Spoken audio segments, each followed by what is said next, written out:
Here's how Marvel could bring Moon Knight into the MCU. D23's come and gone, but that doesn't mean fans aren't still feeling the effects of the expo over a week later. Star Wars trailers, theme park news, and, of course, the latest updates to the Marvel Cinematic Universe, with one of the most surprising announcements being that Ms.Marvel, She Hulk, and Moon Knight will all be getting their own Disney Plus shows. While a Ms.Marvel show or movie was a foregone conclusion, the reveal that Jennifer Walters, aka the Jade Giantess, was getting a small screen adaptation definitely caught fans, like myself, off guard.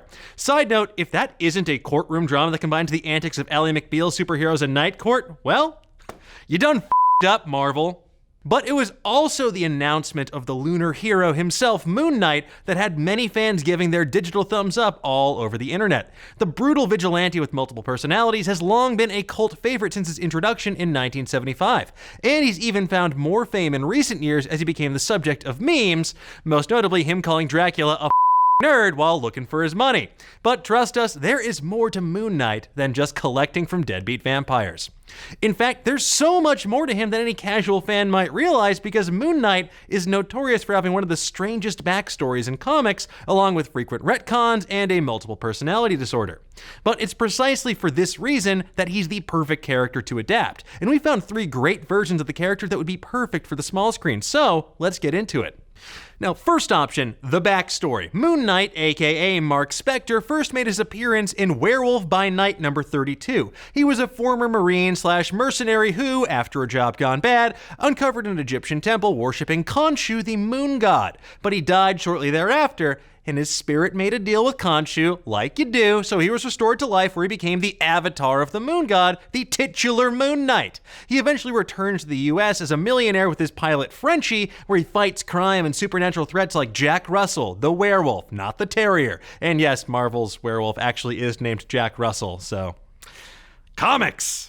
All in all, it's pretty standard stuff, and this might be the perfect story to adapt for the TV show. It's got a good old-fashioned origin story arc to it. You've got creepy tombs, mercenaries, shootouts, ancient gods, superheroes, the whole shebang.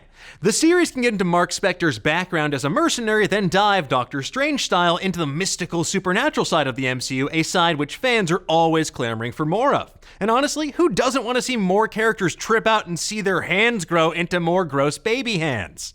Now, our second storyline is a bit of a controversial one. We're looking at Brian Michael Bendis' run back in 2011. While longtime Moon Knight fans kinda hate this, and I do mean hate this, there's no denying its small screen potential.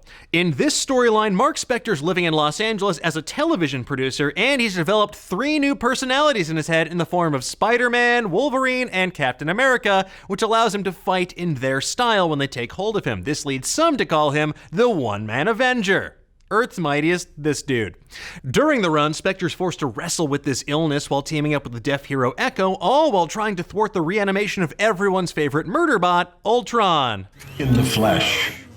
Having Moon Knight interact with other heroes who aren't actually there would honestly be a pretty cool and innovative way to introduce this character into the MCU. Plus, we've seen very little of the West Coast side of superheroing in the Marvel Cinematic Universe, so this might be the perfect way to show audiences that not all superheroes live in New York. We have expensive apartments too. But our favorite run that we think should be adapted for the Disney Plus series is Warren Ellis's iconic run from 2014. In this rendition of Moon Knight, Spector alternates between the updated version of his Crescent Crusader costume, a bird skull helmet and mummy armor combo, and a simple white suit and mask. He explores the more ridiculous side of the Marvel Universe, with Spector fighting against ghosts, visiting a distant mushroom graveyard planet, consulting with the NYPD over bizarre murders, and all of this while struggling with mental illness and the fact that an ancient god may or may not be talking to him. While only a 6-issue run, there is so much to mine from the material that Warren Ellis sets up in this book. Now, most of these adventures are told through a series of short stories, and it would be amazing to see some of these adventures come to life. And honestly, this book is peak Warren Ellis insanity in the best way possible, and we are completely on board to see it make its way to Disney's streaming service. So who could be the perfect pick to fill out the white cowl and bring Mark Spector to life? Well, we and the internet agree that Mr. Breathtaking himself, Keanu Reeves, would be the best bet. You're breathtaking! Now, Keanu's charm and action-packed resume would make him an ideal fit for the White-Caped Crusader, plus we know that Marvel has met with Keanu several times about finding the right fit for him, so I don't know, come on, Marvel, you're the house of ideas. Here's a great one. Make it happen. You're breathtaking. Exactly. Now, all in all, we won't know what direction Moon Knight's actually going to take on Disney Plus until sometime in the future. That remains to be seen. But in the meantime, what do you folks think? Which Moon Knight storyline would you most like to see? And who would you cast as the eponymous Moon Knight? And if you had any Marvel superhero's voice in your head, who would you want it to be and why? Ours would definitely be Korg from Thor Ragnarok. My name is Korg. I'm kind of like the leader in here. Let's discuss.